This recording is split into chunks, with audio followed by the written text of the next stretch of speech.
On March 14, 2001, members of the Phoenix Fire Department responded to a call for help. Initially, it was a routine incident, a debris fire on the exterior of a business. When it was all over, the incident was anything but routine. A Phoenix firefighter lost his life in that fire, and the lives of those who were on the scene that day remain changed forever. March 14th for the fire department was probably one of the worst days that you can have. Before that, it had been probably 20 years since we had lost somebody in an actual structure fire. Brett was a member of Engine 14, and he was going to 35th Avenue in McDowell to see if anybody was in the building and control a fire. And unfortunately, Brett never had the opportunity to come home. An arsonist set the fire at the back of the Southwest Supermarket at 35th Avenue and McDowell Road at about 5 in the afternoon. Engine companies arrived and knocked the fire down. They put out the fire they could see. Unfortunate wind conditions pushed the fire inside the building through an open doorway, and it made its way into what the construction industry and the fire service call concealed spaces, spaces inside walls and ceilings that can't be seen, but can allow fire to travel and burn undetected.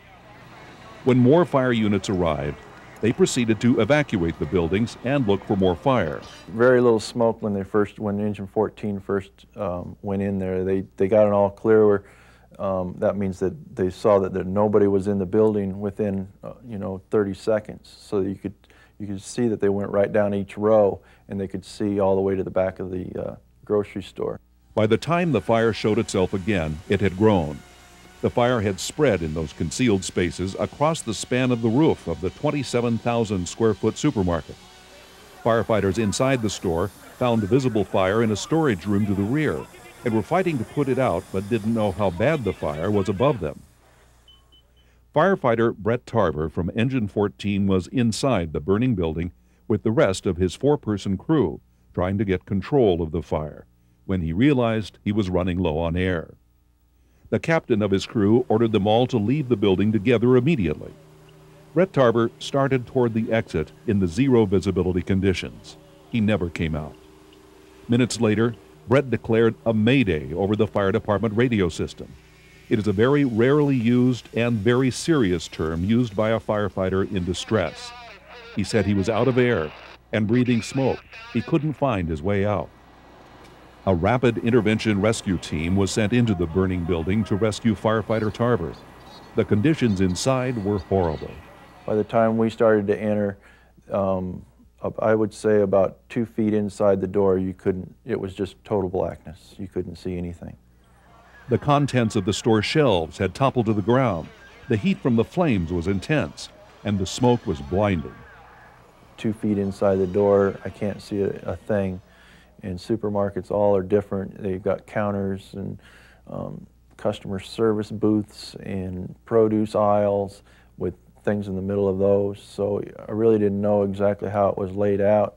I didn't know if I was going down aisles or if I was going against the aisles. So the hose line is all I had to go on. The fire hose can help lead a rescue team to a downed firefighter. And equally important, it will lead the rescuers out of the building to safety. Never leave it. Don't ever, not even for a second, leave it. Put your hands off that hose line. You follow that hose line all the way in, especially in those conditions, in that big of an occupancy.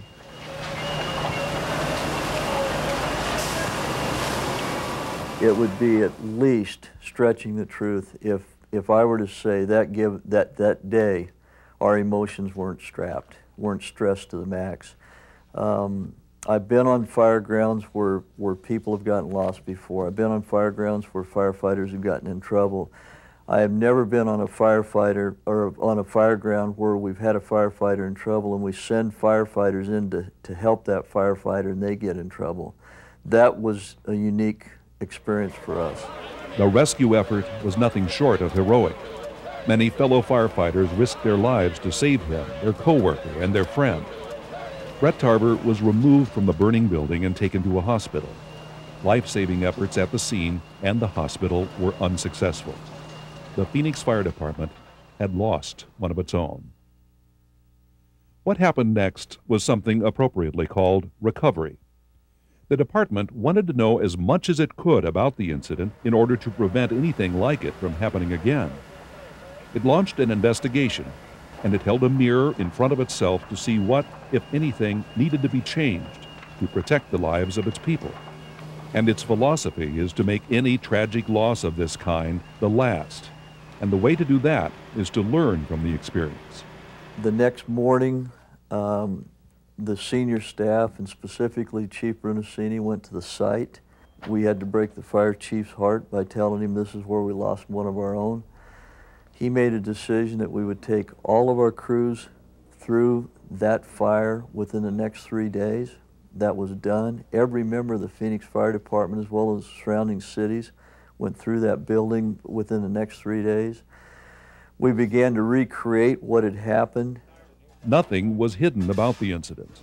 The public heard the details, Brett's family heard the details, and the firefighters who were and were not working that day heard the details. And most importantly, the firefighters who were there were heard by the people doing the investigation. More than 100 interviews were conducted with those who had first-hand knowledge about the incident. It was truly an open book. As the information was gathered, it became clear that changes needed to be made. It was estimated that 95% of the firefighting practices done on March 14th were correct. Yet 5% of the way the Phoenix Fire Department does business on a commercial structure fire needed to change. The systems that we had, for example, at Southwest Supermarkets have served us, and probably saved us too, very well in the past. It's just that things change. You learn things. In other words, we can't keep the world, you can't keep the world still. It's going to change.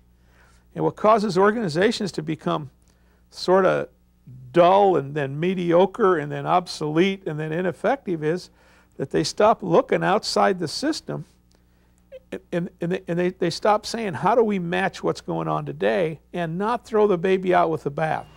You know, I think the spirit that we have throughout the whole fire department is let's try it.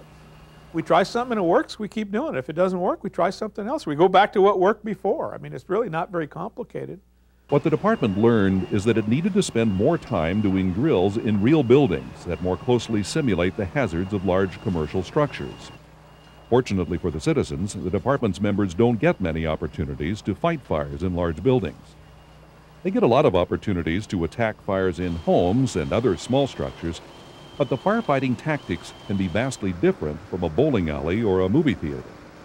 Buildings in Phoenix that were scheduled for demolition were found and leased for the special training.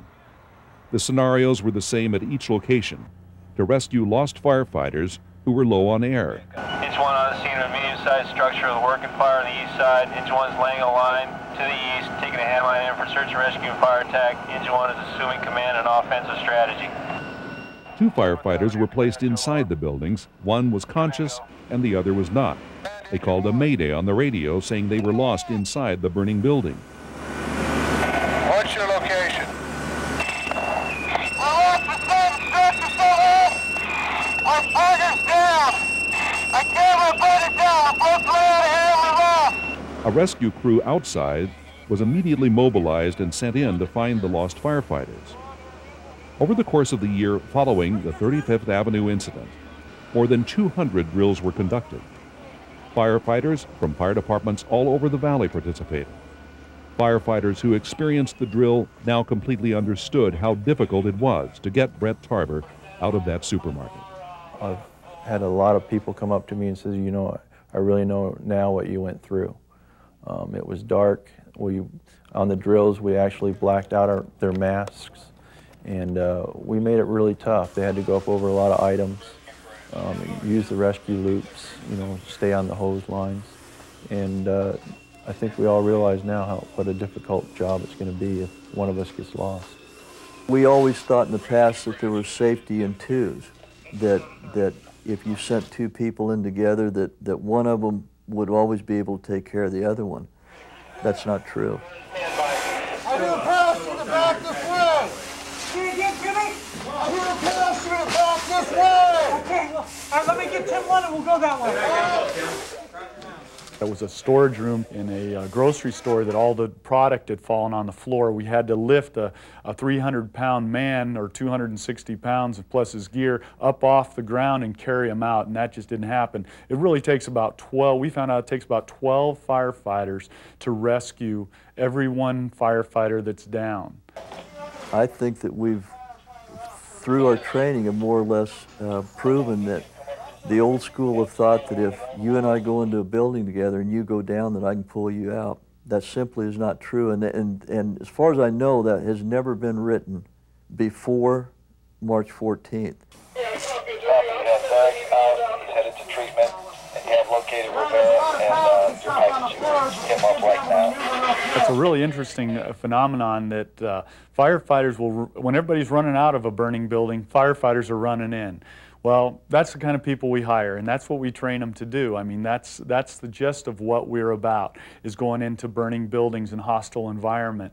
So now you already know that that's the kind of people you're dealing with. Now take basically in the camaraderie and the family of our unit, of our firefighters group here in Phoenix, and we say one of our brothers or sisters is down in that building. Well, you're going to have a hell of a time keeping people out of there, because everybody's willing to go in and lay down their life to get that person, that other firefighter, if you will.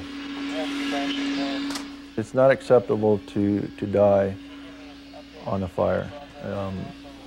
A lot of people think that, you know, that's the heroics of the job and all that stuff, and that's not true. It's not acceptable.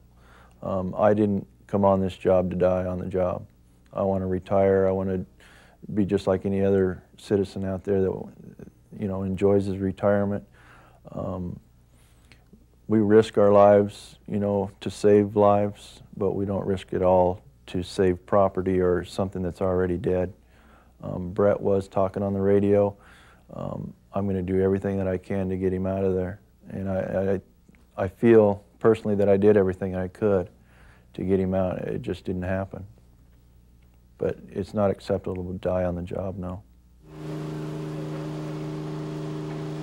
We've really taken a real hard look at what we call a mayday, is when a firefighter is down or a firefighter's in trouble on the fire ground. We've taken a real hard look at what that mayday does to the fire ground itself. That's a big issue, and it's a hard one to deal with, because you're dealing with people. You're dealing with basically, you're dealing with family members. It takes a lot of discipline, a lot of training to not let your emotions take over. If there's a more stressful, more emotionally draining experience than to deal with a lost, trapped, or down firefighter, and one who particularly loses his life on the fire ground, I don't know what it is. Good lessons have come from the fire. Firefighters have gotten a renewed respect for having a round-trip ticket when they enter a building. They know how critical time is. They take air in with them on their backs, but when that air bottle runs out, the human instinct is to breathe, no matter how bad the air is on the other side of their mask. The smoke is a killer. Once your bottle is empty, and you have a face mask on and it sucks to your face, that's the worst feeling in the world. I mean, you know you can't get any more air out of that bottle. It's like when you're underneath water, and that's the best I can describe it. And you know, and you're out of breath, and you're going to the surface of a pool even, and you're panicking a little bit, and that's the feeling you get. Let's see what we got for air. The drills helped drive home the seriousness of running out of air. Another lesson, the unique value of special cameras called thermal imaging cameras. The cameras actually detect differences in heat in front of their lenses, so rescuers can see victims through blinding smoke. Without the cameras, searching has to be done by touch. Had we had the thermal imaging camera that day, that 20 or 25 minutes to find a fire that's extended into a hidden spot or a hidden space into a large commercial building, if we'd had crews in with thermal imaging cameras, we would have been able to identify where that fire was earlier. So many lessons were learned and shared among the firefighting community, and the impact of Brett Tarver's death is being felt far away from the intersection of McDowell Road and 35th Avenue in Phoenix. What I want to take away from it, you know, Brett died, but Brett died and he's going to kind of help us out. I mean, we're now more aware of what we need to do when a firefighter calls a mayday. And I think that's all come from Brett, and that's what Brett's giving back to us right now. If you look at what firefighters do, we had better always operate with a big dose of humility. Is that what we're doing is we're taking on nature. Nature wanted that building to burn down, and it did. And they call them natural laws. They don't call them natural suggestions. And what you're doing is you're getting in front of a natural law when you go into a fire. That's a pretty difficult position to put a human being in. Well, we do it all the time. We have exceptional human beings. We have, I think, a terrific system. We're in a great city that provides good resources to us. I think we connect with each other very well, but when it's all said and done, Mother Nature could care less about that. She's in that building and it's burning and it's just chemistry and physics. And the only thing that understands is water. After a lot of hard work and thoughtful preparation, a detailed report was compiled in less than a year of the 35th Avenue fire. It not only tells what happened, but explains how the Phoenix Fire Department has been changed forever by the event. Brett shouldn't die in vain on this. In other words, we ought to be better for the experience, as tragic as it was, losing a member of your family. But I think Brett's death will save a lot of firefighters' lives, not only here, but probably across the country. It is dedicated to the memory of firefighter Brett Tarver and is available to the fire service for the asking.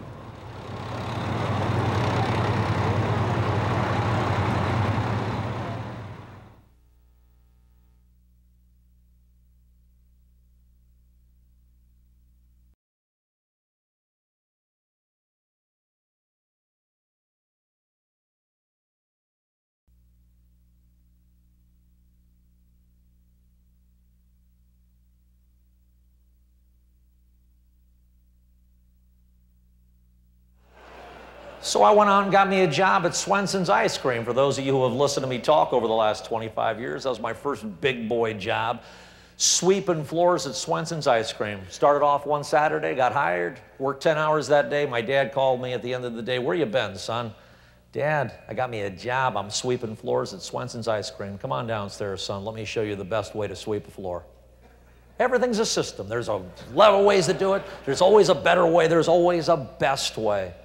2 weeks into it, Swenson said, "You're a very diligent young man. I want to make you a scooper today." Oh, scooper. "Let me show you how to scoop ice cream." Truth be known, I'd already been practicing. Yep. And eating the evidence, you know. But he had a system for scooping ice cream. When the customer places an order to withdraw the scooper from the scooper well, the water in the well must be running all the time. Gordy, understood? Yes, sir. Tap it off on a clean cloth. Cloth replaced every 15 minutes. Approach the product the customer desires. Never press down on ice cream. You're pressing out quality. Scoop around, deliver the product, make the change, wash your hands, and then approach the next customer.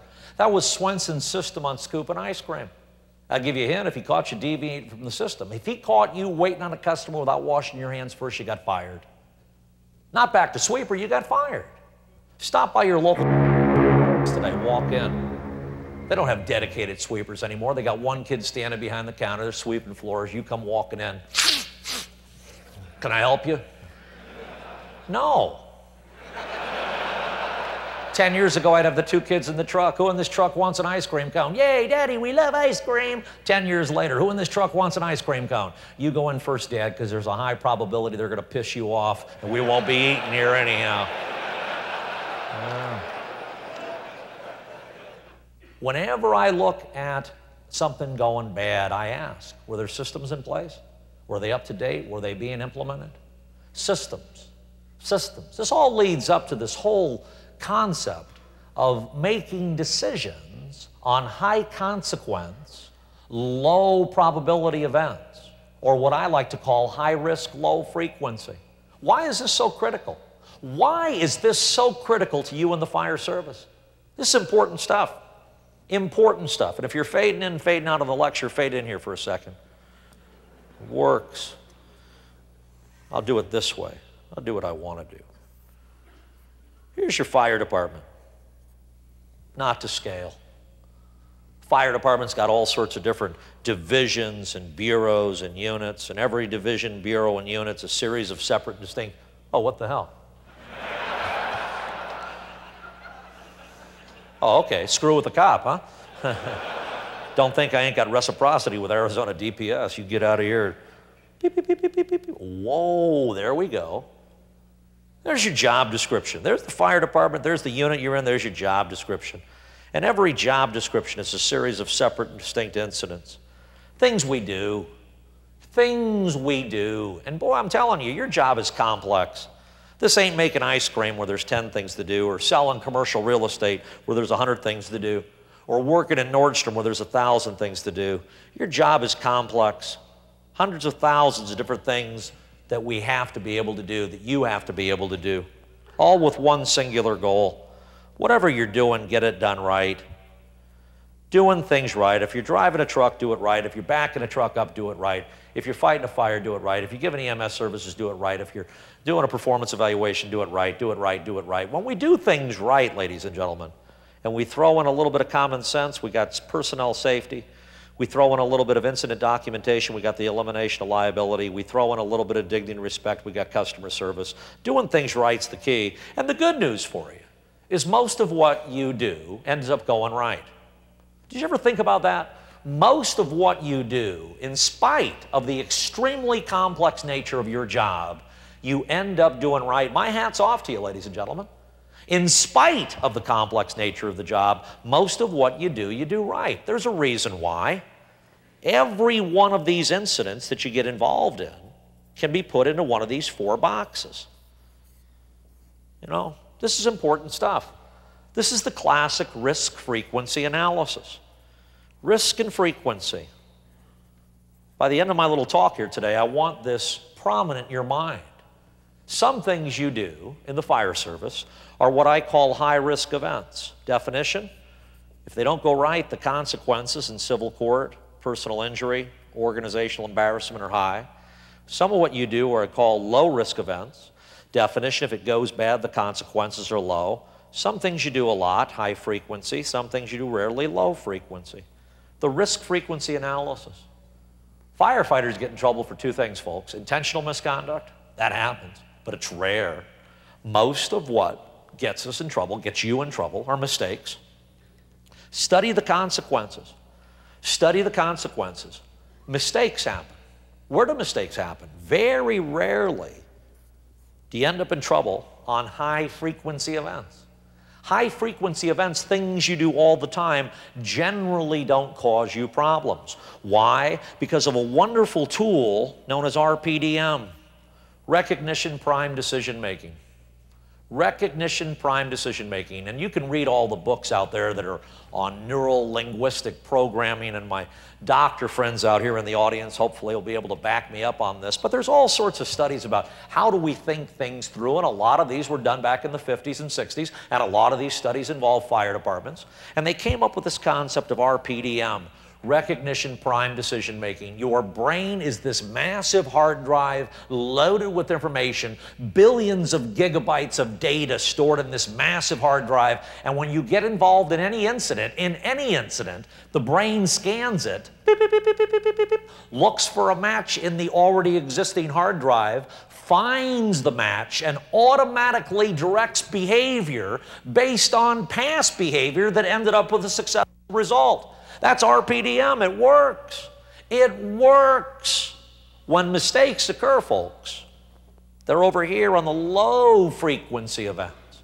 And I'm not worried about these, the low risk, low frequency events, because even if they go bad, the consequences are relatively small. Where I get all worked up, folks, where I get all worked up, and where I want you to be getting worked up, as a mom, as a dad, as a chief, as a firefighter, as a union leader, I don't care who you are. Where I want you getting worked up is right here.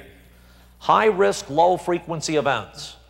High consequence, low probability events. These are the ones that historically and probability-wise have the highest likelihood of ending up downstream in nasty consequences.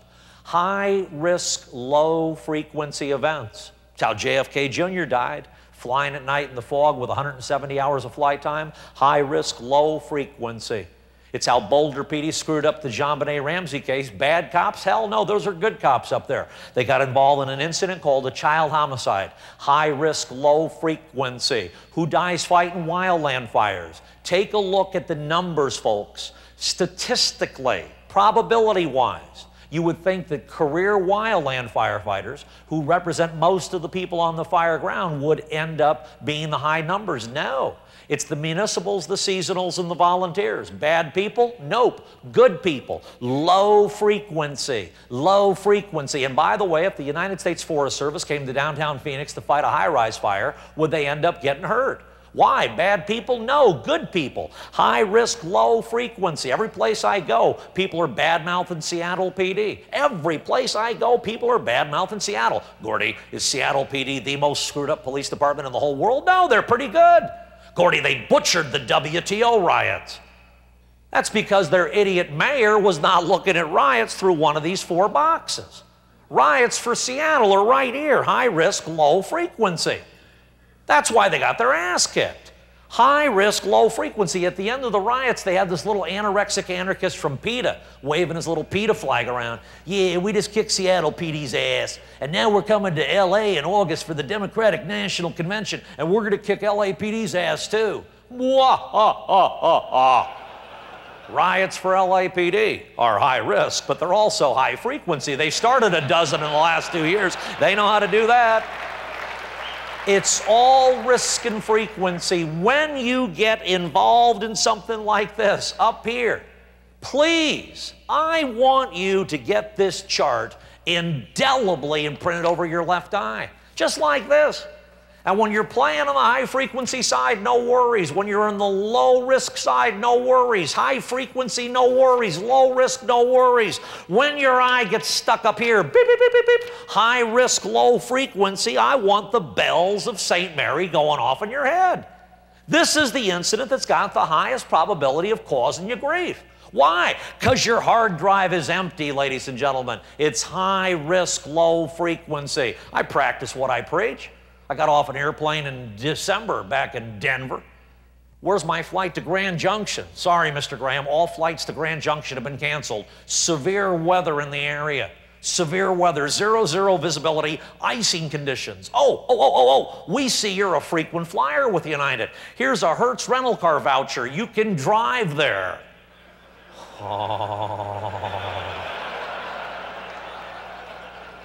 High risk, low frequency. What do I look stupid to you? Hello? My boy and I are buying a new boat. Mrs. Graham doesn't know that right now, so keep it secret. But our dream is to fly up to Washington State next year, go out the Strait of Juan de Fuca in our new boat, make a left-hand turn and come right down the Pacific coast. My boy is 11 years old now. He's already figured it out. Hey, Dad. Yes, son. Driving a boat down the Pacific coast, isn't that one of them high-risk, low-frequency events you speak of? Good for you, son. And it is high risk. It is high risk. Take a look at some of the places on the map, right on the coast. Point Doom, Point Death, Point You're Gonna Die, Point 15,000 boats have sunk here already. Do you feel lucky, punk? Well, do you? Point, if you got this far, you're one lucky SOB. You know, I said, very good, Jakey. That is a high-risk, low-frequency event. But there's 2 types of high-risk, low-frequency events. The DTs and the NDTs. Time to think it through and no time to think it through. These are the ones that scare the hell out of me, folks. Right here. What I like to call the HR, LF, NDTs. Tasks that are very risky, done very rarely, with no time to think it through. And the bad news for us in public safety in general, and you in the fire service in particular, is that we have a number of these HR, LF, NDTs. High risk, low frequency, no time to think it through. Let me give you some classic risk management, ladies and gentlemen. If you study consequences, these can be identified through a study of consequences. And once these high-risk, low-frequency, non-discretionary time tasks have been identified, They can be addressed through a serious training program. A serious training program that focuses every day on HRLF NDTs, where every day is a training day. What will we do if this happens? What will we do if this happens? High risk, low frequency, non-discretionary time tasks. These scare the hell out of me, folks. The good news for you is most high risk, low frequency tasks have total, absolute 100% discretionary time. Most of the high-risk, low-frequency events that you will ever get involved in, not all, but most of them, there is time to think them through. Time to think them through. This is the most valuable information I can give you, ladies and gentlemen. You have time on a task, slow down. Slow down. Slow down. I was watching you eat the donuts out in front. I make a study of this. I watch people eating breakfast. Here is a doctor, and you know who you are because I saw your little doctor badge on. Eating a muffin. They pick it up, they look at it, and they put it back. Here's a realtor eating a muffin. They pick it up, they take a bite, they chew it 13 times. You know, here's an engineer eating a muffin. They pick it up, they look at it, they study it, and then they put it back. Here's a cop eating a muffin. Here's a firefighter. And then they pack up 14 more and take back to the station with them. Why are you in such a rush all the time? You know, there's something in your DNA that allows you to take risks that most people find unacceptable. And my hat's off to you. But that same DNA twist says everything needs to be done now. I gotta do it now! I gotta do it now! Here's a hint for you. Slow down. Put away the meth. Get into some heroin. Slow down. Slow down.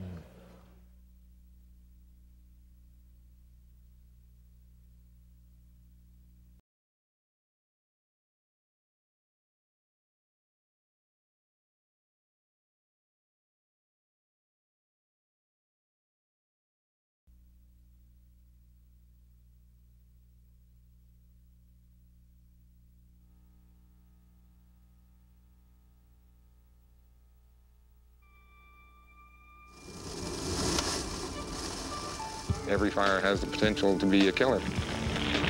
I turned around and everything was orange. It was just really coming down on us. Nobody had any idea the amount of fire that would be coming up out of that hill. I was under a wave of fire. And I was just hoping that I could outrun it. It was sheer panic.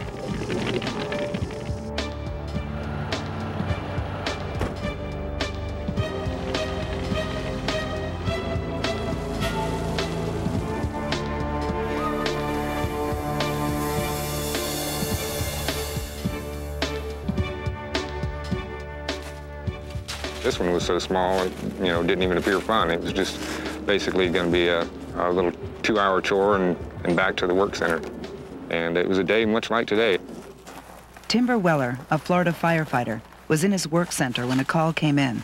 Someone reported seeing flames in the woods near some homes. It was really a pretty nondescript, low-activity fire. I reported to the dispatch center that I would, I could handle it without backup. In Florida, it wasn't uncommon for a single tractor plow to be called in to control a small wildfire. Weller sized up what seemed to be a perfectly routine fire and began plowing a fire line. I hadn't been operating the tractor perhaps 5 minutes on the fire when I noticed the flame length began to increase and the fire really started to kick up. That wasn't particularly unusual for a fire to flare up and drop back down, but this one never dropped back down. Things began to go wrong, fast. And within a matter of seconds, the sky above me had already turned orange. My first thought was, you can't do that. I mean, a little 2-foot flame in turkey oak fuel does not ignite the crowns of pine trees. It simply doesn't happen. But it did happen. A downdraft had struck, driving the flames 50 feet high and towards Weller at an extremely high rate of speed. He turned his tractor and made a run for it. The fire was moving so fast that almost as soon as I lifted the plow, the flames were already coming over the treetops above me. When it became apparent that he couldn't outrun it, Weller looked for a clear spot to deploy his shelter, but he couldn't find one. His instincts then told him to run. His training, however, told him to stay put, that he'd be running right into the hot zone. Instead, Timber huddled into his cab, covered his face, and did the one thing that saved his life. I took a deep breath as the fire was getting ready to hit me, and because the fire was moving so fast, I was able to hold that breath long enough that the superheated gases had mostly passed by the time I inhaled again. Doctors gave him no chance to live. 13 surgeries later, he did survive. When someone's burned to the degree that I was, the 70%, they generally lose their ears, their nose, their eyebrows, you know, fingers, arms. I mean, I really didn't lose that much. I mean, a lot of skin, but none of the digits or appendages or anything like that. So for the amount of injury that I sustained, actually, I came out of it pretty well. Even the most routine fire can go horribly wrong. Accidents can happen at any moment. Firefighters have a job to do, but that doesn't mean they have to endanger their lives recklessly. Everyone has to take responsibility for his or her own safety and accept that fire is dynamic and can kill in a heartbeat. Overcome the idea that it can't happen to you. You have to believe that it can't happen to you in order to get up and go to work every morning. But you also have to make a rational decision to accept that it may. It's happened to other people. It happens almost every year. People get burned over or killed. So again, it's an inherently dangerous business. If you keep fighting fire long enough, you're going to get into a sticky situation eventually. So convince yourself that it can happen to you and then train from that perspective. Because Weller attempted to contain the fire alone, he was unable to employ some of the fundamental safety rules of LCES. A lookout watches for sudden changes in the weather or the fire's behavior. Maintaining clear, open communications is critical for alerting firefighters when changes occur. Pre-established escape routes provide a quick way out when things go wrong, and a reachable safety zone gives the firefighter a place to wait out the blaze. If Timber Weller had been able to implement LCES, the outcome may have been different. In Dowd's Landing in Northern California, a crew knew a fire was coming, had time to prepare, and it still went wrong. The crew was called to protect a house situated above a fire burning near the Stanislaus River. I was exhilarated that we were going to be fighting some fire, and some good fire at that. I still didn't know what was going to be in store as far as the amount of fire. The crew had mitigated the structure several days before. Now they held a meeting and set up a lookout and reconfirmed their escape routes and safety zone. Their game plan was to let the fire blow by while they protected the structure. What wasn't in the game plan was how fast and how much fire was coming. As the fire approached, their safety captain called out spots. I could see the fire starting to build below us. I stood on the deck and called it off in about 1,000-foot increments as it came up. At first it was one spot, and then it was 5 spots, and then the whole thing was on fire. It went from having a few seconds to spare to no time at all. I was standing in the driveway next to the engine. I turned around and everything was orange and realized that we were now experiencing area ignition. I didn't have time to be scared. There was just entirely too much to do. It was burning my ears and my nose through my protective equipment. And numerous spot fires everywhere, on the structure, in the litter around the structure, and the trees above the structure started to go. And then spot fires, which pretty much closed off our escape route. The crew had designated an escape route that ran down the driveway past a propane tank. Spot fires soon heated up the tank. All of a sudden I hear this jet engine firing up. and I come towards the front of the house to find out what it is and realize it's the propane tank. It sounded as though you were at the airport standing next to the jet. It was that loud.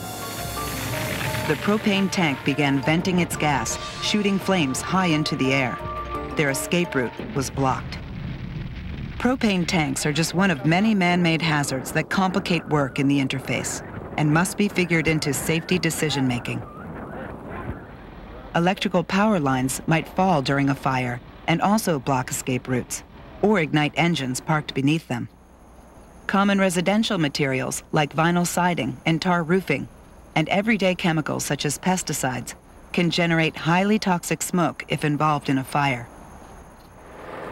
These hazards can be found everywhere, behind the house, in sheds, fences, garages, even dog houses. And in crowded residential areas, the danger increases exponentially. The venting propane tank was only the beginning of the crew's problems. Their water supply ran out, used up trying to cool the propane tank. With their escape route blocked, the crew intended to take refuge in the engine, but they had parked it next to a flammable fence, and it caught fire. If you've ever heard an engine burn, once the radios start going, the sirens start going, and it makes this god-awful sound, the poor animal is dying. To hear that thing crying its last breath and not being able to save it, that's probably something that I'll carry with me for a long time. The crew maintained good communications between themselves, but outside communications became compromised due to the lack of common frequencies and overloading of the command frequency. Their options were running out fast. It's more than just the engine being out of water. Now what are we going to do? I explained it as like playing a game of cards, and I just kept dropping the cards out of my hand and couldn't pick them up. I was starting to question my own safety. The only option was to make the house their safety zone and defend it any way they could. In most cases, entering a vulnerable or burning structure is not a recommended interface tactic. However, not saving a home contradicts what most firefighters instinctually feel to be their duty. Most firefighters want to save every home, often causing them to take risks they shouldn't take. Sometimes you have to abandon someone's burning home. While it may be hard to do this, no home is worth jeopardizing your life to save it. In the case of Dowd's Landing, protecting a vulnerable home put the crew at risk.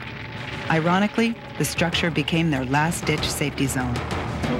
Having a little trouble breathing, everybody was. But you can't take time out for that because there's other stuff going on. The structure's burning, you know, forget about breathing, go put the structure out. Our only way of getting out was keeping that house standing. That was the only thing that was going to keep us alive. With their water gone, they improvised ways to extinguish the spotting. We were now throwing cases of Gatorade and water onto the roof to pour it on anything that was burning. The deck is on fire, somebody run out and stomp it out. The roof is on fire, somebody go out and tear off a roof tile. For 3 hours, the crew put out spot fires. They were lucky. All of them escaped without injuries. The end result was the house still stands and the engine was gutted. The crew had implemented LCES, but things still went wrong. Was it because firefighting in the interface is inherently more complicated? What could have been done differently to change the outcome?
You've probably been involved with dozens of these. There's a pileup somewhere on the highway. People are injured. Maybe some are trapped. Maybe worse. It's too soon to know. The adrenaline pumps and everyone is eager to get involved.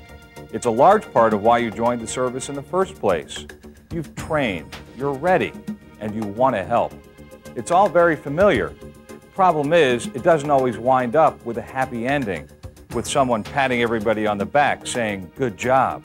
Because every year, highway incidents like this set the stage for a secondary incident, a nightmare in which some firefighter or police officer or EMS provider is suddenly struck and killed by traffic trying to maneuver around the accident scene.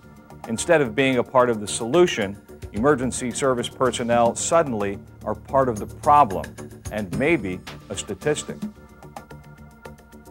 This is ordinarily the point where you begin to tune out.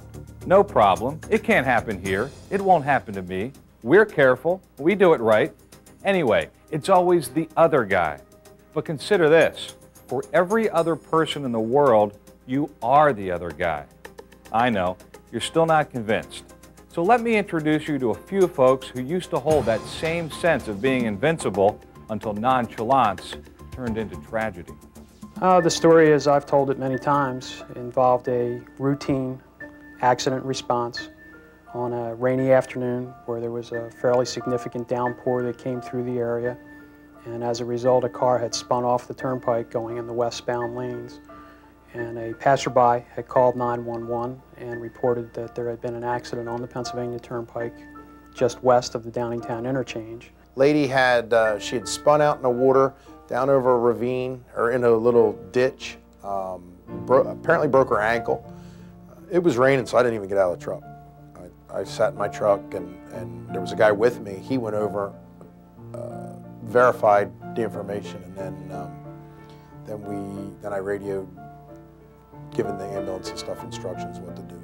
10 minutes after they arrived on the scene, there was some dialogue on the radio, communications back and forth between the assistant chief, telling the rescue truck to proceed in and assist the ambulance and EMS with loading the patient in the back of the ambulance. As we were putting her in the back of the truck, the fire company was assisting us lifting the litter into the truck. Next thing I remember is hearing a tractor trailer, which I found out later, that was sliding across the traffic lanes of the turnpike. I turned over my shoulder, and all I can remember is seeing a very large white truck coming at us. I knew the truck was going to hit me, and I knew there was nothing I could do except try to get out of the driver's seat and get as far away as I could. I yelled for everybody to get out of the way, and I went around the side of the ambulance to grab my partner that day, and I threw him out of the way. Next thing I remember is getting up off the ground and calling for help. I heard over the radio the driver of the ambulance of EMS say that there was an accident and that he needed additional rescue and EMS personnel. They knew that when I yelled across the radio that, you know, things went sour real quick, and they came from all ends of the county. When I pulled up, I saw a tractor trailer on its side, and Assistant Chief Steve Sen's vehicle, personal vehicle, had been run over by the tractor trailer. Tire marks right over the driver's door. It was total chaos. There were bodies laying all over. I saw guys laying there bleeding, guys just standing there stunned that were injured. I mean, every firefighter that I knew was laying on the ground. And it just registered that this is a lot more trouble than what I ever expected. I remember looking up and I saw them doing CPR on Dave, and I asked who it was. And they said, "Good." David died in the accident. Dave, Good. Altogether, there were 8 firefighters and 2 EMTs involved in the Lionville incident. 1 fatality, 9 serious injuries, a wife was left a widow, the children were left without a father. And none of the people who knew and loved Dave Good will ever be quite the same again. And stories like that of Dave Good and the Lionville Fire Company are not as rare as we might believe. Nearly every year, 5 firefighters lose their lives in secondary highway incidents. 20 law enforcement officers suffer the same fate, and several EMTs are lost. That's an emergency responder life that is lost every other week on the highways, but outside the vehicle. And hundreds of others are injured. The situation has become so critical that James Joyce, the commissioner of the Chicago Fire Department, made the statement recently that firefighters responding to calls need to operate as if someone is trying to run them over. And it's not just firefighters who are responding. We've already mentioned emergency medical service personnel and law enforcement groups. But there are others who converge at the incident as well. Groups like transportation agencies, towing and recovery service providers, members of the media and other information service providers, sometimes coroners and medical examiners, as well as authorities and contractors focused on cleaning up and disposing of hazardous materials.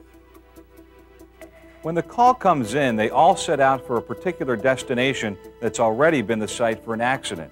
Meanwhile, the traffic keeps on flowing, but now congested by limited passage, the gawking of the curious, and the rage of the impatient. That adds up to one very dangerous situation. Okay, secondary highway incidents pose a very real threat to everyone who responds. So the question becomes, what can we do about it? You don't have to be a Boy Scout to be guided by the 2 simple words, be prepared. With that in mind, we have put together an outline of preparedness we call the 10 cones of highway incident safety. Here's the first cone. There is no substitute for training. Training is at the core of everything we do successfully. There's no magic. You listen, you learn, you do. And the more you pick up from the experience, the more experienced you become. Earlier, we heard from Jack Sullivan. Jack is the Director of Training for the Emergency Responder Safety Institute and is known around the country for his work in identifying best practices in highway incident management. Jack conducts training seminars that focus on the considerations that are important in developing your own incident management procedures. It's a great resource, and it could save lives. If you want to be safe, abide by the first cone. There is no substitute for training. Now, the second cone. Multi-agency coordination and communication are a must. One way to look at any highway incident is that the orderly flow of life and traffic are disrupted, and it is the task of responders to administer, treat the injured, and then restore order as quickly and safely as possible. With so many responders converging at once, orchestration and coordination are critical. A unified incident command is essential. The details of such a command and corresponding SOPs should be developed jointly by all agencies and organizations that play a part in highway incidents. And once such a command and SOPs are established, ongoing communication, review, and refinement are indispensable. Coordination and communication are a must. The third cone. Limit your exposure. Limit your time. It may be obvious, but the more equipment and personnel you have responding, the greater the exposure to some secondary accident. Make sure you have the vehicles, equipment, apparatus, and crew you need. But keep those numbers to the necessary minimum. The same consideration applies to the time at the scene. The math is simple. Your exposure is greater in 4 hours than it would be in 2 hours. Work as quickly as is prudent and safe, and then clear up the crews as soon as possible. Limit your exposure. Limit your time. Fourth cone. Give traffic plenty of warning. In a perfect world, all traffic could be diverted until some incident has been cleared. Managing traffic would be easy if there just were no cars and trucks. In the real world, delays cause stress. Everybody's in a hurry, and tempers are quick to stir. 5 years ago, the phrase road rage wasn't ever known. Now, it's become a part of our daily vocabulary. Advance warning can help. You know the exercise: arrow boards, flares, cones, police cars, detours, and alternative routes, among others. Variable message signs, whether fixed or portable, have also proven to be effective devices to communicate traffic and incident information on nearly a real-time basis. The point is, use whatever means are available to give traffic plenty of warning. Okay, the fifth cone. Protect the scene with apparatus. You may not think of your vehicles or apparatus as a protective shield between you and the regular traffic flow, but it can be just that. It's always better to lose equipment than it is to lose lives. Properly positioned, the equipment offers tons of fortification around the response to a highway incident. You can safeguard the scene and safeguard the crew with just a little forethought about how the scene should be protected. For instance, you should always arrange the apparatus assuming that it's going to be struck. That means the equipment should be parked at an angle and with front wheels turned in such a way that any subsequent collision is less likely to impact the responders to the initial incident. Help create a safer zone of response and protect the scene with apparatus. The sixth cone. Always work away from the traffic. This cone is little more than an echo of what you heard so often when you were a kid. Don't play in the traffic. In all fairness, no one is playing when they respond to a highway incident, but sometimes the focus is so great on saving others that we fail to safeguard ourselves. The conversations, the discussions, the evaluations, they can all generally be done much more safely away from the traffic. Think about where you are. Don't be a target, and special attention must be given to your proximity to the traffic flow before you hop out of a vehicle or off the apparatus. After all, you've responded to help, but you'll be helping no one if you are the victim in a secondary incident. Always work away from the traffic. The seventh cone. Be prepared to shut down the roadway. This is a cone that is rarely popular with law enforcement or the public at large, but it has to be held as an option. Closing a roadway clearly eliminates the possibility of a secondary incident, but there are downsides that have to be considered. For instance, closing a road could cause a domino effect in which other highways are forced to take on dangerous volumes of traffic.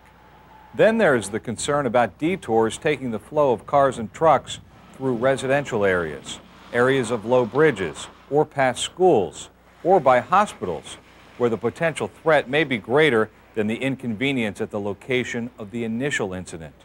With that in mind, many communities around the country have pre-planned and marked well-scouted detour routes as contingencies for just such occurrences.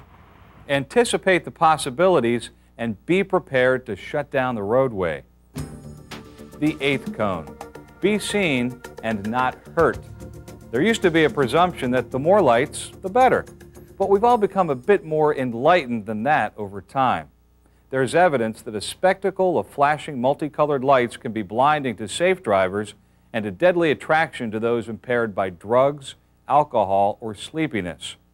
Another problem inherent in an abundance of brightly flashing lights is that it tends to emphasize the location of apparatus and might obscure the presence of emergency responders. The recommended alternative is to reduce the amount of emergency lights with greater prominence given to the use of signboards, arrow boards, arrow sticks, and reflective markings on all apparatus. Two other suggestions. If possible, provide illumination for the entire incident scene and recognize that the presence of police vehicles tends to slow down traffic effectively. Clearly, we all have the same goal, and that is that you be seen and not hurt. That leads very naturally to the ninth cone. Dress for the occasion. You should never be forced to choose among protective, reflective, or comfortable clothing. If your structural gear doesn't offer high visibility, then get reflective and fluorescent vests. Just as important than getting the right gear is wearing the right gear. No excuses, and don't forget to thank the officers that make you wear them. The only thing they're guilty of is wanting to keep you alive. The eighth and ninth cone go hand in hand. Be seen and not hurt, and always dress for the occasion. The 10th cone is the enforcer for all the other 9. Accountability matters. It's all about responsibility. As long as each person takes the safety of the entire organization seriously, there's a real chance that secondary incidents can be eliminated. Take care of yourself. Look out for others. Keep your eyes open, and don't do anything dangerous. Consider assigning one individual the role of safety officer to monitor every highway scene. Someone explicitly responsible for properly staged and managed scenes. Someone who serves as the eyes and ears and enforcer of proper highway incident management. These are the 10 cones of highway incident safety. 10 cones that can make a difference in preventing injuries and saving lives. I don't think a day goes by where I don't read a story somewhere across the country that a fireman, a cop, EMT, somebody just standing on the side of the road gets hit by a vehicle. We lost a lot of firefighters because of this accident, and it certainly did hurt the fire company, and it scarred all of us for life. I have a picture of my 2 boys hanging by my gear now in the company I run with now, and every time I grab my gear on and I make sure I touch their picture one more time. It changed our lives. You know, in some points it ruined our lives. Watch your back, guys. They're there to hit you. Just watch your backs. Watch each other. Don't let it happen to you.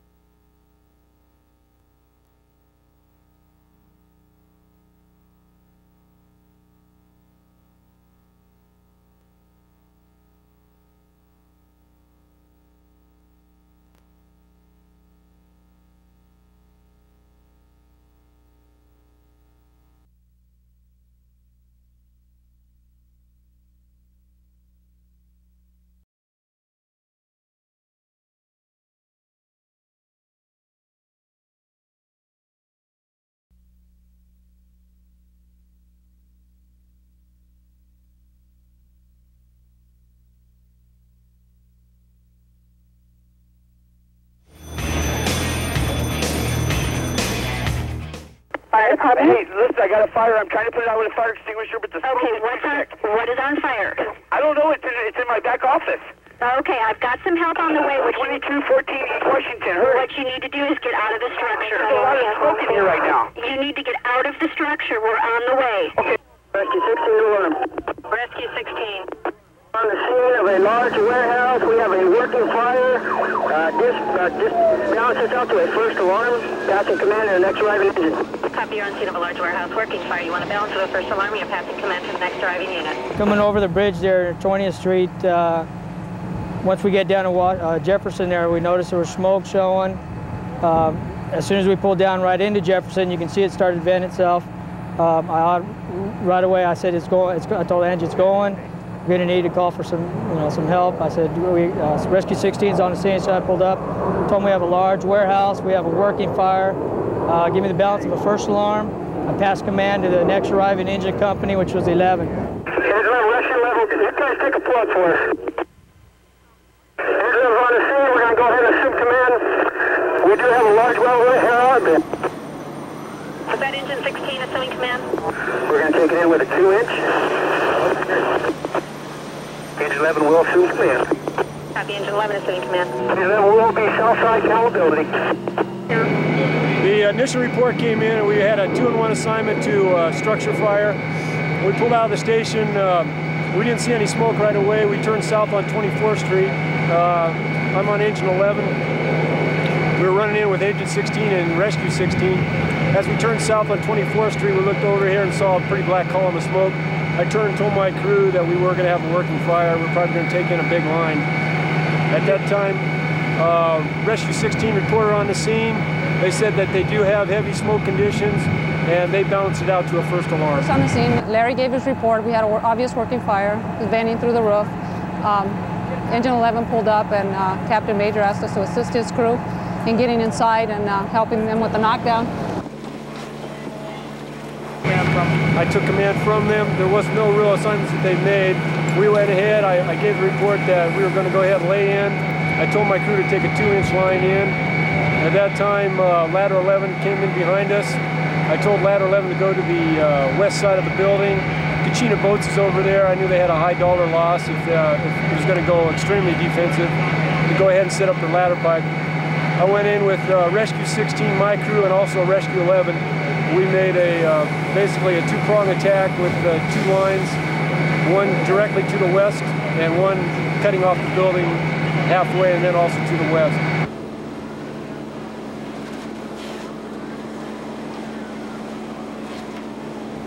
Ladder 11 on the scene, give me a par. What do you want, Jerry? Have a par. Go ahead and set up for a defensive position, please. Defensive spot. Command ladder 11. Ladder 11. And a set up on the west side of this building, please. West side, got you. Go to the west and put up the stick. Protect the west exposure. We had a boat company over here, Kachina Boat Company.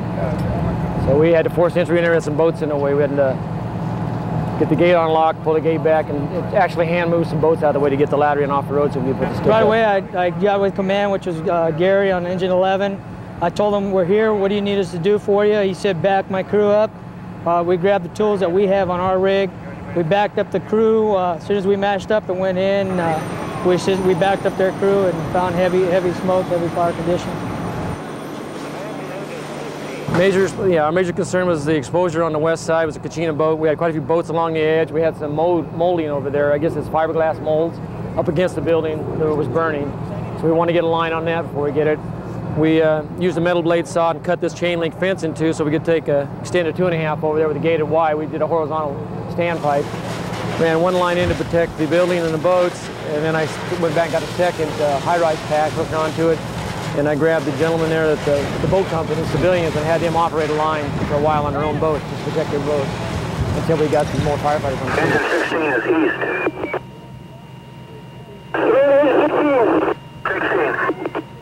Come on in, put my line, and then we'll go ahead and ladder 11. My assignment to engine 16 was go ahead and pump my line and see if they can maybe help ladder 11 get ready to set up their ladder pipe, and then we'll go ahead and pump ladder 11. That's a clear line and do bridge traffic.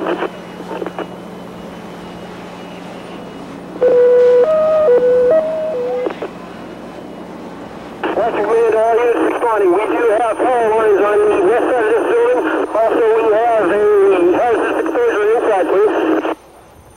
All units be advised, there are power lines on the west side of the building and hazardous exposures inside the building.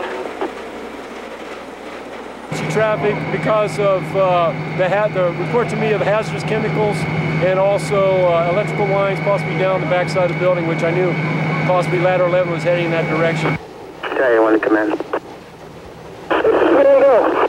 Gary, you're on the interior now. Put a guy on my crew right now. Okay, I'll assume command. You go ahead and take interior. Ladder 1 responding. Ladder 1 responding. Alarm copies command. Battalion 1 assume command. Washington command, we have hazmat 4 and engine 4 responding. Do you need any other units? Yeah, let's go ahead and put in second alarm on this. Copy, second alarm. First I got on the way in was that they were on the scene that they had heavy fire in a warehouse type structure that they were laying a line in. Gary had set it up for me originally on engine 11. He had set it up real good for me as a good base for me to start from when I took command from him. When I pulled up, he was ready to go to the interior, and I assigned him interior, and he went on inside. He had pumped water already. He had ladder pipes already getting set up, and with the thought of going defensive on this thing because of the fire load that he had in it. As we got inside the building, we had heavy explosions, one right after another. We thought they might be cars in there, that their tires explosion. We then got another report that that's where the fire was coming from, was most of where the explosions were also coming from. I couldn't tell what they really were. The fire started to really heat up. We went to a semi-fog pattern to kind of keep the heat off our backs. I looked up, we had heavy fire rolling over our heads. We kept trying to advance. It looked like there was a grease pit back there. It wasn't, it was just fire was all the way from the ground about to the ceiling rolling over our heads. So okay, we suited up, we went in there and went to work, and while we were in there, tried to get this door open so we can have better visibility. And we accomplished that, but we still had, you know, heavy fire conditions, heavy smoke. I truly believe after we opened up the big double doors, Rescue 16 opened up the big overhead door, between the oxygen that was being fed in that way and us pushing a lot of oxygen with our semi-fog pattern, that probably accelerated the fire to a certain degree. Engine 8's west. Command Engine 8. Engine 8. Play supply line to ladder 11 here on the west side. Copy 8, land on supply line ladder 11. We kept trying to advance. At that time, I still had command. Battalion 1 arrived on the scene, and he took command from me. We were still trying to push into the fire. At that time, Engine 16's crew met up with us. I told Bob that I thought, right before Bob Gomez off of 16, I discussed it with him. I said, I'm going to make the decision to go ahead and abandon the building. We had heavy fire coming out of that west end. We had the roof coming in on that west end, and the bond beam, which is the top course on that, it's a masonry building, the bond beam did crack to the east of where the crews had gone in. So I was afraid that we were going to start losing that roof to the east of them also, and that would have made the entire roof collapse down there, and the stability of the walls was starting to become suspect also. So it was time to go defensive on it and go ahead and come on out and... Command.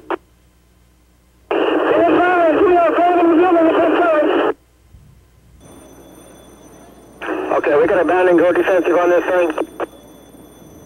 Stand by for a second.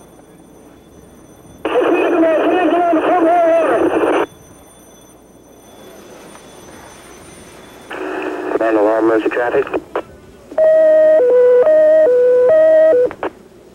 All units on the fire ground, all units on the fire ground. Abandon the building, we're going to go defensive. All units on the fire ground, abandon the building. You are going defensive. Once he got to the interior, he became involved with the tasks on the inside. He was fighting fire, some heavy fire on the inside, and I was starting to get some bad reports. We could see things happening to the building on the outside that the interior couldn't see. He initially gave me a report that he was going to abandon the building because of the fire inside, and they weren't making any headway on it. Just about that time, he figured he was making a little headway, but he couldn't see the outside.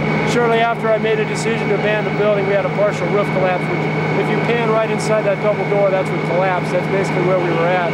We pulled back. We didn't think it was going to collapse anymore, but as I got out, they made the statement that this wall was starting to bow also.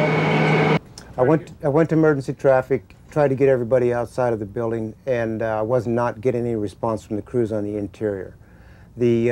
I was afraid at that time. I had Engine 11, Engine 16, Rescue 11, and Rescue 16 operating on the interior of that building. I had contact with none of them.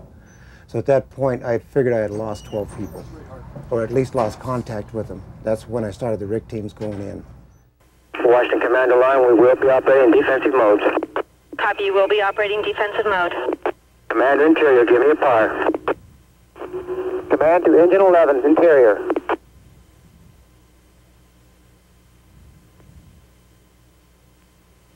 Command to Engine 11, Interior.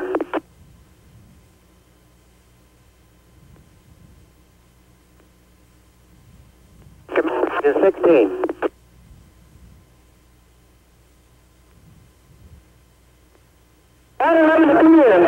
Command, go ahead. You want to hold on. Okay, until we get a report from Interior Engine 11, don't start the water yet. Command to Interior Engine 11. Command to Engine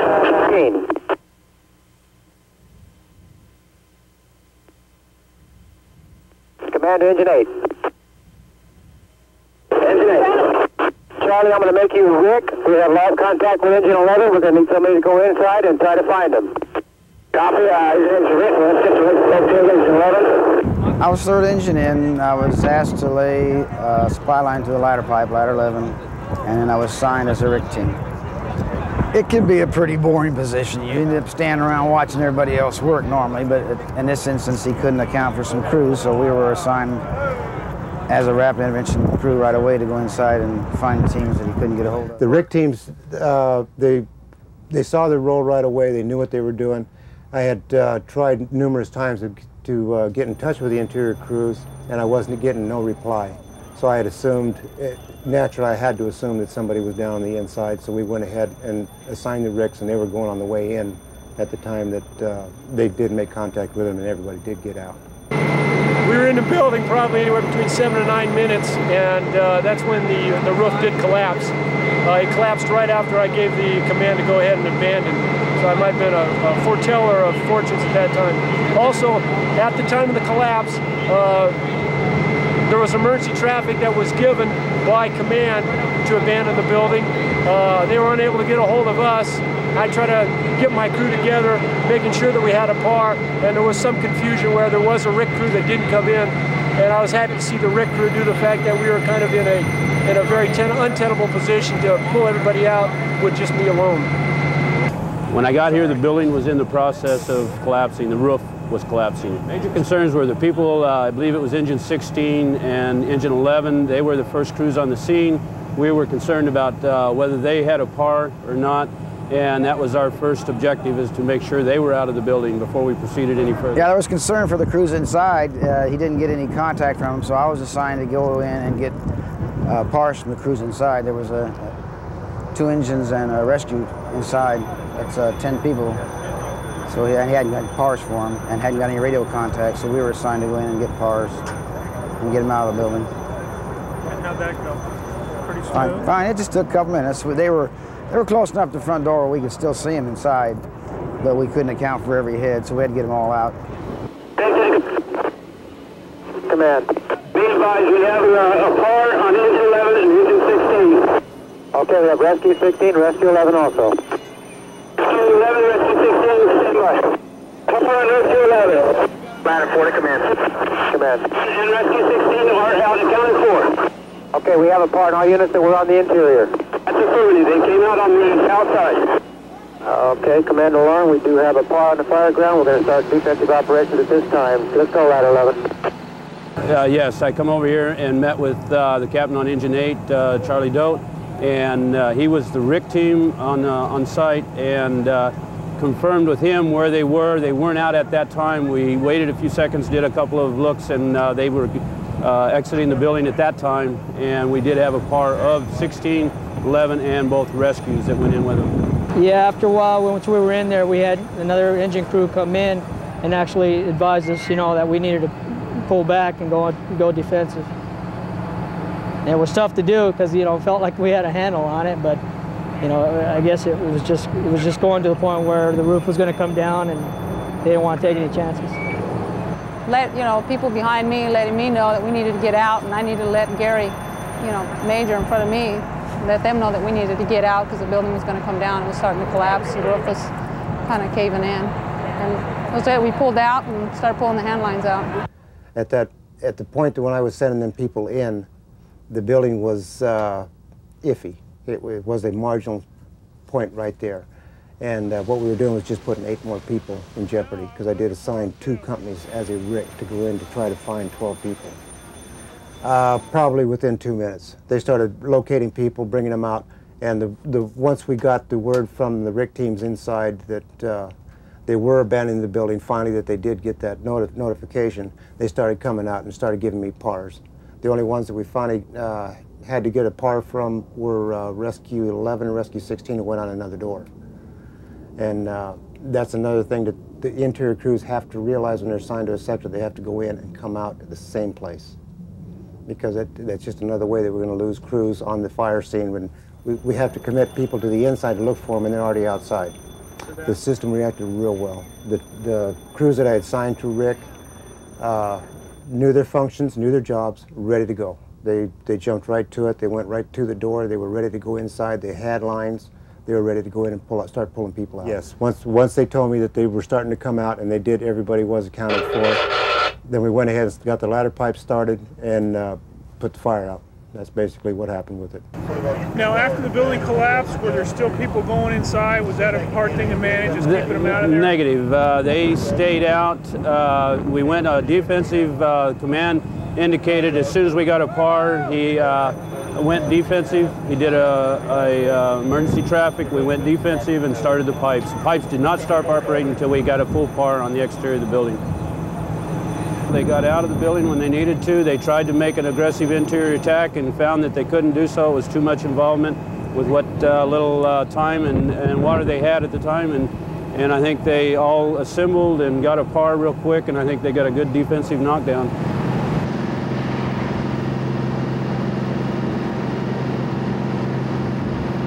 Yeah, once they got set up and they pulled out of the interior, we got the go-ahead to go ahead and put up the stick. It was a pretty good stop. As much fire was going when we got here. There was a lot of fire. The wind was a big factor. It was blowing pretty heavy coming out of the west. So did that affect your master stream? Yeah, it definitely did. It took a while to get a good stream up there. We lowered the stick a little bit because it's just breaking up so much, so we had to get lower. You're using a fog nozzle? Yes. But you were close enough where that really wasn't a factor? It wasn't a factor. We did lower the stick a little bit. Initially, it was a little bit on the high side, and we just lowered the stick in, where it was very good and effective then. Yeah, the ladder pipes, ladder 11 was already, had water to it, up and ready to go. We just wanted to make sure we had everybody accounted for before we started any ladder pipes in operation. The entire structure, I was not going to have ladder pipes working up on top with that roof coming in, that bomb beam looking the way it was. I wasn't going to start having walls coming in inside of there and anybody on the inside. Once the fire was knocked down and we were able to get back inside, do the overhaul, get the loss control started, cover up his engines and stuff like that he had, the real important stuff that he had conveyed to us that was important, we went ahead and got all that stuff covered up, and we kept the loss minimal for that. For defensive fire, they did a real good job as far as stopping it. And we checked on the interior with a couple of myself and a couple of other captains went in to assure that we could go on the interior and do a knockdown. Most of the fire was put out by the ladder pipes. No, just backed up and assisted and went inside. Did lost a stop in there, helped cover up some machinery. Got quite a bit of machinery on the east side of the building, and we covered up with plastic. The thing that the lessons learned on this thing was that when assigned a sector, we have to separate ourselves from the task portion of that and watch the sector. Watch the sector and keep in constant radio contact with command.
To all units on the fire ground, get that firefighter out of that window on the west side till we get a decent ladder up there. All units on the field, Taylor Street, we need to get this.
building. Evacuate the building and give command to respective part.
One firefighter's down a second one, you'll have a backup on that.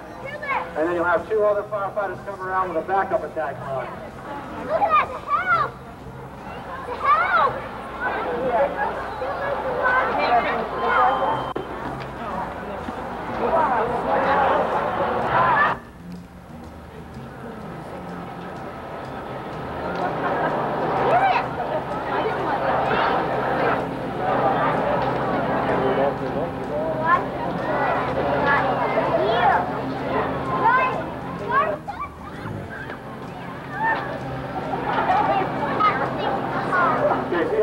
Get down low, that's how we gotta get down low. Get in.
Tape of you guys on fire.